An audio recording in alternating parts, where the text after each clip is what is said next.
conflict. It is not Brother Champion who is your enemy. No, it is not.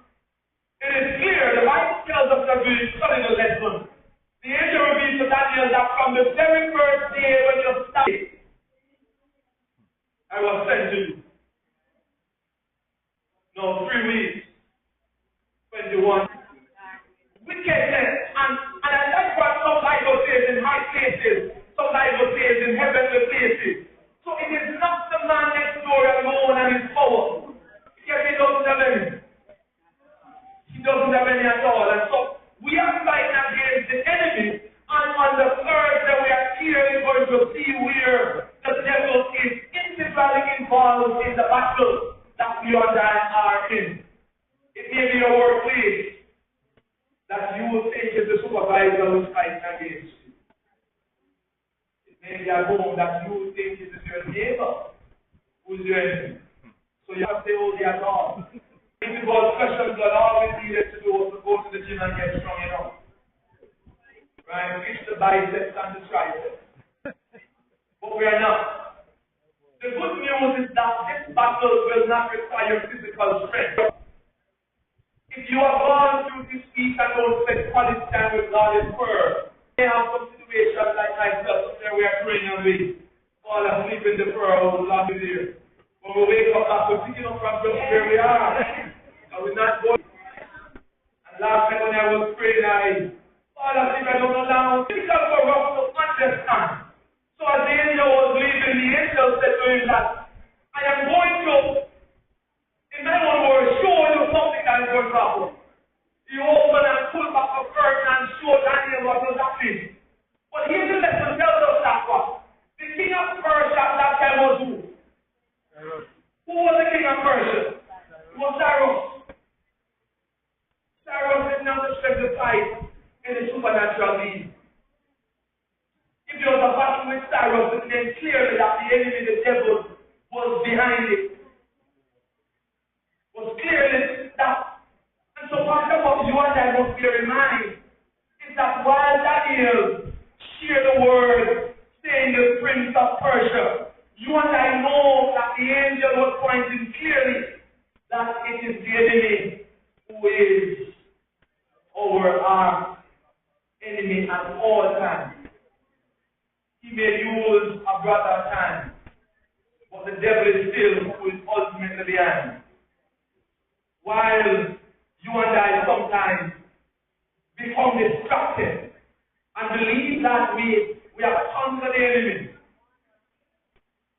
we lose out and get in. Then you and I can't manage the devil. It is clear that it's bigger than us.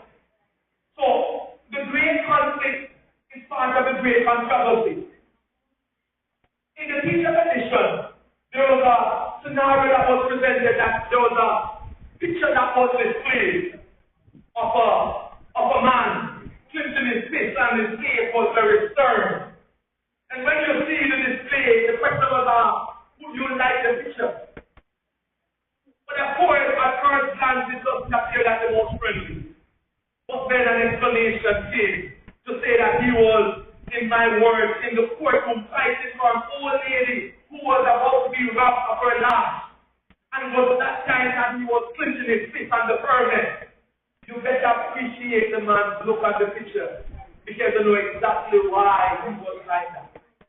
Sometimes we don't understand the big picture of the great controversy.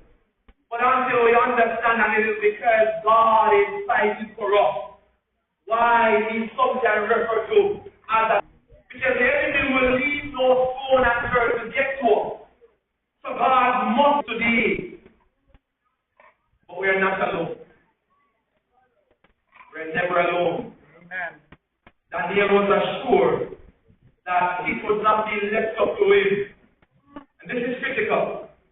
When he was shown the curtain was drawn and he was shown, he was never told that this is your battle.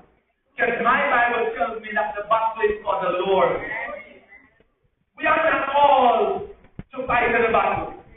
Right? I like what Exodus 14 verse 14 says. God shall fight your battle for you, but you must keep your peace. Keep your peace. Hold your peace together. Don't lose your sanity because of what is going on. One who is like us. One who, the Bible tells us that when Gabriel was held up, when the veil was about to be taken away from Gabriel, and he could not have delivered it, the Bible says that Michael had to step in. There are battles that you and I will face, that it may be a case that our appointed guardian angels can manage that. But Daniel, as we are prepared to go into Daniel 12, when that day of trouble comes, we are instructed from now that Michael the archangel will stand up for his people. So, right? You and I don't need to fear that which is to come. And as this comes, he changed not. And so, Michael will make an appearance when the time is right. We are being told of the battle that there was. He was going to be left to him. And you know, brothers, when I study aspects like these, that it reminds me that you cannot make a decision on those who die. Because sometimes we think one thing, but something else will happen in that day when Jesus comes. So the Bible tells us that there was a battle there that Michael had to defend the body of Moses. And we know that Moses came to comfort Christ. Amen. So it is typical for us to understand that we cannot faith in Jesus in spite of the challenges. He is our champion, the lesson says. He defeated Satan in the beginning. He defeated Satan during his earthly ministry. The lesson says that he defeated Satan when he was fasting in the desert. He defeated Satan at the cross. And when the day of trouble comes, it's Christ.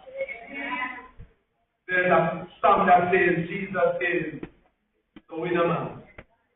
The winner man. The lesson is clear that the battle is on. But the lesson is also clear that victory is assured. I am not here to tell you that the battle is not on. Daniel didn't say that you and I must think and take it easy. The battle is on.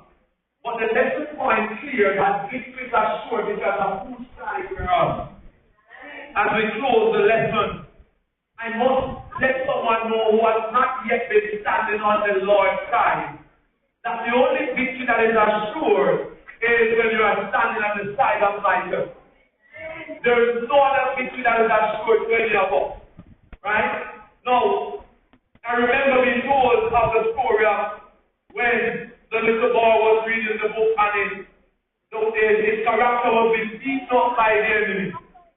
That he went to the back of the book to check who eventually wins the war.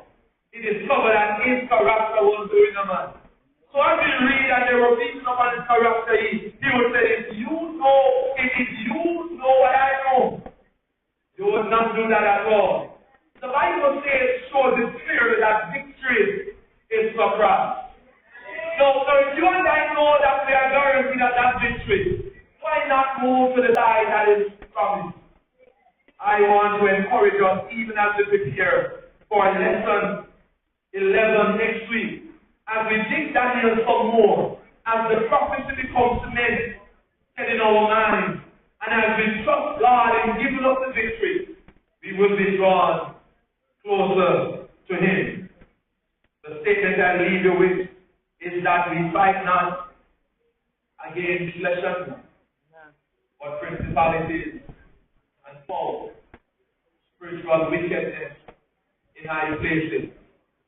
We must understand, even as we face the health condition, that God is still God.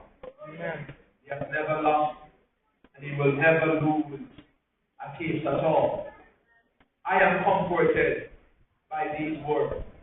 These words remind me of why I needed to serve God a lot. It is a reminder of why we have persons doing this. God remains in the business of saving men. That is who He is. He will never change and has never changed. May God continue to bless us as we worship Him today. Invite to bow your head as we pray, and then I believe we will mark the land in one. Loving God, we are grateful that Thou hast